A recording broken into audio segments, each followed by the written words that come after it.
Welcome back to yet another exciting podcast brought to you by the Galgodias Podcast Club. हर सुर के पीछे एक journey होती है, हर कहानी के पीछे एक काउंटलेस इमोशन। तो आज हम उन्हीं कहानियों को थोड़ा और करीब से जानेंगे। आज हमारे साथ है कॉलेज के very talented club head from note Veda. So without any further delay, let's begin. Sir, can you please introduce yourself and tell us about your role in the club as the club head? जैसा कि मेरा role है as a club head, student को अच्छे से prepare करवाना, उनको training देना। सबसे पहले जब भी कोई परफॉर्मेंसेस होती है तो सॉन्ग सिलेक्शन, सिंक्रोनाइजेशंस, स्टेज पे कैसे प्रेजेंट करना है खुद को, ये सारी चीज़ मेरी रिस्पॉन्सिबिलिटी आती है, हमारी रिस्पॉन्सिबिलिटी आती है। मेरा नाम हिमांशु है और मैं इंस्ट्रूमेंटलिस्ट हूँ। तो मैं जैसे बहुत सारे इंस्ट्रूमेंट जैसे ढोलक, तबला, ड्रम, काफ़ी सारी चीज़ें प्ले करता हूँ। तो एज अ इंस्ट्रूमेंटलिस्ट मेरा ये रोल करता हूँ कि मैं कि इंस्ट्रूमेंट कैसे हाईलाइट हो पाए ज़्यादा, कैसे उसके छोटे छोटे पार्ट्स होते हैं, ठीक है। और काफ़ी सारी चीज़ें ऐसी हो जाती हैं हम ऑन स्टेज इम्प्रोवाइज कर देते हैं। तो ऐसे ऐसे करके हम काम करते हैं। जैसे आपने बोला कि आप सॉन्ग सिलेक्शन वगैरह करते हैं, तो आपके अकॉर्डिंग आप दोनों में से सबसे ज्यादा टाइम कौन लगाता है रिहर्सल्स में और सॉन्ग सिलेक्ट करने में? तो सॉन्ग सिलेक्शन सबसे इम्पॉर्टेंट हो जाता है जो हम परफॉर्म करने वाले हैं। तो सबसे ज़्यादा टाइम तो उसमें ही लगता है कि सॉन्ग सेलेक्ट कौन सा एग्जैक्टली हम सॉन्ग परफॉर्म करने वाले हैं, बस वही उसमें ज़्यादा टाइम लगता है। उसके बाद तो जितनी इंस्ट्रूमेंट्स वगैरह हैं वो सारी हो ही जाती है। और ऐसा कौन सा पार्ट हम इसमें ऐड करते हैं जो ऑडियंस के साथ ज़्यादा अच्छे से इंटरेक्ट कर पाए और ऑडियंस को ज़्यादा अच्छे से एंगेज कर पाए। ओके तो जैसे आपके क्लब का नेम है नोट वेदा, हमारे कॉलेज में और भी क्लब है जैसे गलगोटियास पॉडकास्ट क्लब, ऐसे ही करके, तो आपने अपने क्लब का नेम गलगोटियास सिंगिंग क्लब क्यों नहीं रखा, नोट वेदा ही क्यों रखा? एंड ये क्या सिग्निफिकेंस कर रहा है, क्या इंडिकेट करता है आपके क्लब को? नोट का मतलब जैसे हो जाता है आपका म्यूजिकल नोट्स, है ना। और वेदा जो वर्ड है संस्कृत का वर्ड है, इसका मतलब होता है नॉलेज। तो मतलब knowledge of note, musical note, इस वजह से इसका नाम म्यूजिक नोट वेदा रखा गया है। ओके तो अपार्ट फ्रॉम एकेडमिक्स, स्टूडेंट्स को कल्चरल जो ज्वाइन करना वो इम्पोर्टेंट क्यों है, कल्चरल क्लब्स वगैरह? अकॉर्डिंग टू मैं अपना बताऊं कि जिसको इंटरेस्ट है वो ज्वाइन करेगा ही करेगा, और वो एकेडमिक भी मैनेज करेगा और आपका जो कल्चर होगा वो भी मैनेज करेगा। आप जैसे स्टेज पर परफॉर्म करोगे तो आप में एक अलग तरह का कॉन्फिडेंस आएगा। मैं रिसेंट का एक इंसिडेंट बताता हूँ। मेरी कम्युनिकेशन की फैकल्टी थी, तो हम लोग का भी यूनिफेस्ट हुआ था। तो वो आके मेरे को उसने देखा होगा कि ये मतलब इवेंट इसने कराया, फिर स्टेज पर जाके बोला। तो कहीं ना कहीं जब फैकल्टी आपको देखता है कि हाँ ये मेरा स्टूडेंट है, तो कहीं ना कहीं वो भी प्राउड फील करता है कि हाँ ये मेरा स्टूडेंट है, अच्छा कर रहा है। तो वो एक कॉन्फिडेंस मिलता है आपको। अकॉर्डिंग टू मी, देखो कल्चर क्लब ना बहुत ज़्यादा आपको कॉन्फिडेंस देता है। अकेडमिक अगर करते रह जाओगे कॉलेज में, क्योंकि सेम चीज़ हम कॉलेज स्कूल में भी सेम चीज़ ही करें हैं, पढ़ते हुए आए हैं 1 से 12 तक तो पढ़ते ही हुए हैं। उसके अलावा अगर म्यूज़िक कर लिया, टीचर्स बोलते थे क्या कर रहे हो, लेकिन कॉलेज में एक हाइप मिलता है आपको, एक अलग इन्वॉल्वमेंट मिलता है। यहाँ पे जैसे गलगोटियास की बात करूँ, कितने स्टूडेंट पढ़ते हैं आप बताओ?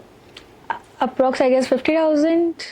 यूनिफेस्ट एक ऐसा इवेंट था जिसमें हमारे बच्चों को, जो हमारे नोट वेदा के मेंबर्स हैं, उनको परफॉर्म करने के लिए मिला था। यूनिफेस्ट में मान लो अगर 30,000 बच्चे भी अटेंड करे होंगे, उनके सामने वो परफॉर्म कर रहे हैं। वो कॉन्फिडेंस लेवल, वो पर्सनैलिटी आता है कॉलेज में आने के बाद। इसलिए कल्चर क्लब बहुत ज़्यादा इंपॉर्टेंट है परफॉर्मेंस के। और मेरे को इससे एक चीज़ याद आई, मैं केवी से हूँ, केवी ललितपुर से हूँ। तो हमारे जैसे एसएससी एग्जीबिशन करके होता था। तो 12th की ही बात है। तो जो उस टाइम मेरे फिजिक्स की फैकल्टी थे, उन्होंने मना कर दिया था कि अब एसएससी एग्जीबिशन में नहीं जाएंगे, आपकी 12th इंपॉर्टेंट है। बट मेरा म्यूजिक से इतना कनेक्शन है कि उस टाइम मतलब मैंने बोला मैं जाऊँगा, जो होगा रिजल्ट देख लिया जाएगा। पापा भी बोले ठीक है तुम जाओ, जो होगा देख लेंगे हम। तो फिर उस टाइम हम ऑलमोस्ट 45 इवेंट्स लेके गए थे, जिसमें से हम 40 जीत के आए थे। और ये मेरा रिकॉर्ड है अभी तक केवी में। जो मेरी जो म्यूजिक की फैकल्टी थी उस टाइम पे, वो उसके बाद एक और भी लड़का था, उसको भी उन्होंने प्रिंसिपल से आके बात करी कि मैम ये लड़का था, इसकी ये 12th का था, उसने अच्छा किया, तो हम चाहते हैं कि ये भी आगे जाए ऐसे ऐसे करके। ओके तो सर सबसे पहले आपको कॉन्ग्रेचुलेशन इतने सारे इवेंट्स जीतने के लिए। तो मैं आपसे पूछना चाहती हूँ, जैसे आपने इंटरेस्ट की बात करी, कुछ स्टूडेंट्स होते हैं जिन्हें सिंगिंग पसंद होती है बट उनके अंदर कॉन्फिडेंस नहीं होता है कि वो आगे आके बोल सके कि हाँ मेरी सिंगिंग अच्छी है। तो आप उन स्टूडेंट्स को क्या टिप्स देना चाहोगे कि वो अपना कॉन्फिडेंस बिल्ड कर पाएं एंड आगे आ पाएं? बात करो कॉन्फिडेंस की, देखो कॉन्फिडेंस एक दिन में बिल्कुल नहीं आता है। और कहीं ना कहीं फर्स्ट टाइम, जैसे किसी का भी एग्जांपल ले ले, कोई भी अचानक से स्टेज पे जाके अच्छा परफॉर्म नहीं कर पाएगा, या उसका जो भी काम है, अगर हमारे लिंगो क्लब का ले ले, कोई अचानक से मेंबर किसी को भेज दूँ तो वो भी नहीं कर पाएगा। तो चीज़ें करते करते आती है। पहला स्टेप ये है कि आपको स्टेप लेना पड़ेगा। ठीक है, दैट्स इट। तो जैसे आपने प्रैक्टिस की बात करी, तो आपके अकॉर्डिंग सबसे ज्यादा इंपॉर्टेंट क्या है, टैलेंट इंपॉर्टेंट है या प्रैक्टिस इंपॉर्टेंट है? दोनों इम्पोर्टेंट है। आप में टैलेंट ही नहीं है तो प्रैक्टिस करके क्या फायदा, है ना, अगर आप टैलेंट है तो ऑटोमेटिकली आप प्रैक्टिस करोगे कि हाँ भाई मेरे को अच्छा करना है। बात Okay. करते करते ये ना एक चीज़ होती है कि कंटिन्यू प्रैक्टिस करते करते ना वो चीज़ें आ जाती है। कई बार ऐसा होता है कि सिंगर या वोकलिस्ट उतना अच्छा नहीं होता, ठीक है, लेकिन अपने आप को ग्रूम करते करते धीरे धीरे धीरे धीरे सेम चीज़ प्रैक्टिस करते करते कंटिन्यू, वो जो कंसिस्टेंसी नाम की चीज़ होती है ना, वो बहुत इंपॉर्टेंट होती है। वो धीरे धीरे हो जाता है उस लेवल पर। ओके तो अगर हम थोड़ा फन साइड में जाए, लाइक आपने बहुत सारे ऑडिशंस दिए होंगे एंड लिए भी होंगे, तो जब आपका ऑडिशन हुआ था तो वो ऑडिशन कैसा रहा था? थोड़ा डरावना रहा था या फनी हुआ था? मेरा तो इंटरेस्टिंग सा था। तो मैं फर्स्ट ईयर में आया था, तो उस टाइम जैसे म्यूजिकल क्लब ज्वाइन वगैरह नहीं हुआ था, सिर्फ वो फॉर्म फिल हो गए थे। तो मैं क्लास में सच में मेरा मन नहीं लगता था, क्योंकि पहली बार मैं घर से बाहर निकला था, तो एक तो घर वालों की याद आती है, तो आंसू भी टपके थे मेरे, तो क्यों झूठ बोलूं, ठीक। तो फिर ऑडिशन देने गया, तो मैंने वहाँ तबला प्ले किया, तो मेरे को पता नहीं लगा कि क्या पता ना लें, ठीक है। तो मैं क्लास गया, क्लास में मन नहीं लगा मेरा, मैं वापस गया, फिर उस टाइम 30 या 40 रुपीज़ का प्राइस था, फिर पे करा, ठीक है। मैंने ड्रम्स प्ले करा, तो जब मैंने ड्रम्स पे कॉन्फिडेंस आ गया हो जाएगा, तो उसके बाद फिर हाँ मेंबर बना, इवेंट्स करे मैंने कंटिन्यूस, ठीक है। क्लास तो पता नहीं कब गया था उस टाइम पे, ठीक है। उसके बाद फिर कोऑर्डिनेटर बना, फिर आज हेड बन गया। मेरा ऐसा कोई ना ही फनी रहा है ना ही कोई डरावना रहा है। मैं बहुत डिसेंट तरीके से यूनिवर्सिटी की एंट्री लेते ही सबसे पहले म्यूज़िक क्लब ढूंढा, सी ब्लॉक में मुझे मिला, काउंटर मिला, मैंने रजिस्ट्रेशन करा, इतना कॉन्फिडेंस था हो जाएगा, हो गया फाइनली बस। ओके तो आपने अपने ऑडिशंस दिए, आपने जो आज तक ऑडिशंस लिए उसमें से कोई ऐसा ऑडिशन जो बहुत ज़्यादा मेमोरेबल बन गया हो? हाँ हमारा था, क्या कहते हैं, जो हमारी रिसेंटली कोऑर्डिनेटर है यश, ठीक है। तो जब वो ऑडिशन देने आया, तो उस टाइम शायद मैं कोऑर्डिनेटर बना था उस टाइम, उसका मेरे को याद है, इस बार तो अच्छे थे सारे। तो उसको देख के मेरे को पता है कि ऐसा था कि क्या पता ये एक्टिव ना रहे, टैलेंटेड था वो, ठीक है। तो मैं था क्या पता एक्टिव ना रहे, बट उसने जो ऑडिशन दिया, उसने गिटार भी प्ले करा, तबला भी करा, जितने इंस्ट्रूमेंट सब प्ले करा। तो बट उसको मतलब क्या पता एक्टिव ना रहे, एक्टिव रहेगा तो अच्छा करेगा, बट उसने मेरे को गलत ही प्रूफ करा कि एक्टिव था वो। तो ये ऑडिशन में उसका अच्छा लगा था। सेम केस मेरा भी यश के साथ हुआ था। जब वो एक सिंगल ऐसा लड़का है, उसको मैंने देखा है, वो भले ही लेट होता है हमेशा सारे इवेंट्स में, लेकिन एक चीज़ अच्छी है उसमें कि वो सारे इंस्ट्रूमेंट प्ले करता है, और अगर कुछ उसे रोल दे दिया जाए तो उसको अच्छे से फुलफिल कर लेता है, चाहे वो कितना भी डिफिकल्ट क्यों ना हो सकता। यश सब खुश हो जाएंगे आपका पॉडकास्ट सुनने के बाद, मोटिवेशन आ जाएगा उनके अंदर। तो लाइक हर किसी की लाइफ में एक बार डाउनफॉल आता है, आपकी पर्सनल लाइफ में आया या आपकी क्लब लाइफ में आया, तो आपने अपने एकेडमिक्स एंड क्लब लाइफ को उस टाइम पे कैसे बैलेंस करा, कैसे कम बैक करा? यार मेरा बस डाउनफॉल तो नहीं, मैं कोऑर्डिनेटर टाइम पे ना बहुत कॉम्पिटिशन्स करता था, बहुत कॉम्पिटिशन, इंटर कॉलेज कॉम्पिटिशन्स जितने होते हैं मैंने करा। और अभी अगर क्लब हेड के टाइम और पूरा मेंबर से अगर क्लब हेड के जर्नी का देखूँ तो 150 कंपटीशन करा है, 130 प्लस जीते होंगे, पूरे दिल्ली एनसीआर और गाजियाबाद फरीदाबाद सारा कवर से, आईआईटी इंक्लूडिंग आईआईटी और एनआईटी। तो जब मैं कोऑर्डिनेटर था तो यही होता है, कोऑर्डिनेटर पे रिस्पॉन्सिबिलिटी बहुत ज़्यादा होती है ना, कि बच्चों को मैनेज करना है, इवेंट्स आ रहा है तो उसको प्रिपेयर करवाना है बच्चों को, है ना। तो मैं कंपटीशन भी कर रहा हूँ और साथ में ये भी कर रहा हूँ, तो उस वक्त थोड़ा क्लैश हो रहा था। तब एक टाइम आया था जब लग रहा था मुझे पोस्ट छोड़ दूँ, क्या करूँ। मैंने हेड्स के साथ शेयर करा तो उन्होंने कहा कोई बात नहीं, मैनेज करके देखो हो जाएगा। फाइनली अभी तो हो गया। मैं जब आई थिंक मेंबर के टाइम पे मेरे से मैनेज नहीं हो पा रही थी ना, पढ़ाई है, फिर उसके बाद कहते हैं आपको कहीं से सपोर्ट मिले तो आप चीज़ें कर लेते हो। तो मेरे को मेरे जो दोस्त है उसने भी सपोर्ट करा, और जो क्लब से सपोर्ट मिला है, तो अभी करंट टाइम मेरा एकेडमिक भी यहाँ चल रहा है और मेरा म्यूजिकल क्लब भी यहाँ चल रहा है, तो मेरा सही आ रहा है एकदम। ओके तो हमारे कॉलेज में सबसे बड़ा इवेंट होता है यूनिफेस्ट, आपको पता होगा, आप लोग परफॉर्म करते हो, हमने देखा है इतने सारे बच्चों के सामने। तो वो बैक स्टेज जो एक्सपीरियंस रहा है वो कैसा रहा है? फनी रहा है या बहुत हेक्टिक रहा है?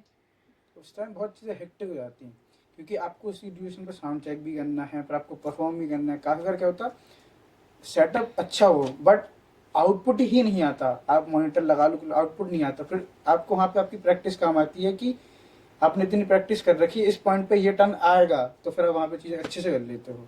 तो हेक्टिक हो जाता है मेरे लिए तो काफ़ी। मैं बात करूँ तो हेक्टिक प्लस फन दोनों रहता है। अगर बच्चों को सिर्फ इस तरीके से प्रैक्टिस कराए ना कि यूनिफेस्ट आ रहा है, 40,000 बच्चे तुम्हारे सामने हैं, तुम्हें परफॉर्म करना है, पहले ही डर जाएंगे, ठीक है।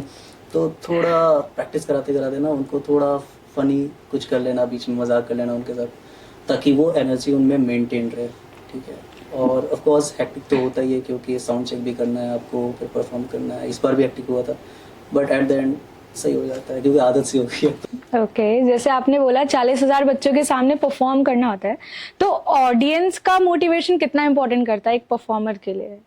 सबसे इम्पोर्टेंट तो वही है, अगर आप परफॉर्म कर रहे हो, ऑडियंस ही रिएक्ट नहीं कर रही है, ऑडियंस ही इंटरेक्ट नहीं कर रही है आपके साथ, तो फिर कहीं ना कहीं मोटिवेशन डाउन हो जाता है। कॉन्फिडेंस ही खत्म हो जाएगा कि भाई हम किसके लिए कर रहे हैं। फिर जब वो ही एंगेजिंग नहीं है तो क्या फायदा करने का। उसके लिए एक ट्रिक है, उतने सारे जितने भी ऑडियंस है ना, उनमें कोई ना कोई आपको देख के पक्का खुश हो रहा होगा, उसको अच्छा लग रहा होगा, सिर्फ उसको देखो, बाकी कोई नहीं देखो। ओके तो आपके क्लब में सिंगिंग के अलावा बच्चों को और क्या क्या अपॉर्चुनिटीज प्रोवाइड कराते हैं?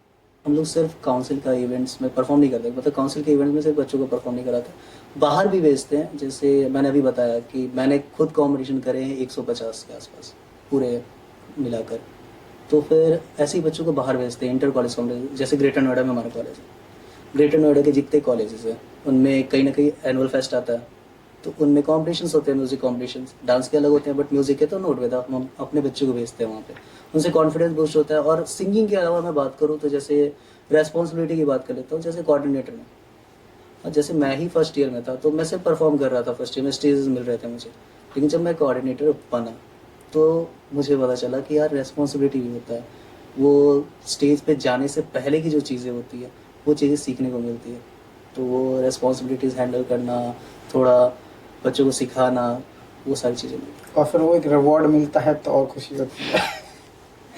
मोस्ट चैलेंजिंग परफॉर्मेंस अभी तक आपकी कोई रही हो? आपने आज से कितनी परफॉर्मेंस दी है 150, उनमें से कोई ऐसी परफॉर्मेंस भी रही होगी जिसमें आपको बहुत ज़्यादा चैलेंजिंग फेस करना पड़ा हो? चैलेंजेस का बात करूँ तो बहुत सारे ऐसे परफॉर्मेंस होती है जिसमें कई बार होता है कि टेक्निकल इशू होती है। जैसे हम परफॉर्म कर रहे हैं, अचानक से माइक्रोफोन बंद हो गया, ठीक है, कोई गिटार वगैरह अचानक से उसका गिटार का केबल निकल गया या बंद ही हो गया गिटार, तो उस वक्त ऑडियंस को कैसे हैंडल करना है, वो चीज़ बहुत मैटर करता है। तो ऐसा होते रहता है, वो ज़रूरी नहीं है कि सारी परफॉर्मेंस में हो, लेकिन चलते कहीं ना कहीं एक बार कहीं ना कहीं कोई भी परफॉर्मेंस में हो जाती है ऐसी चीज़। Okay sir, so now it's time for rapid fire. Are you ready for this? Rule simple है, 1 वर्ड आंसर करना है आपको। अटेंडेंस या रिहर्सल्स? ग्रीन रूम या classroom? Green most chaotic rehearsal day? University. One member who is always late? Yes Aryan. College canteen या music room? Of course music room. दोनों। Freshers performance या farewell performance? Fresh performance. Farewell last रहेगा मेरा। Duet performance या solo performance? Solo. किसी भी performance से पहले चाय या कॉफी? चाय। Okay, so lastly, I would like to end this session. I'm your host, Rishta Singh, signing off.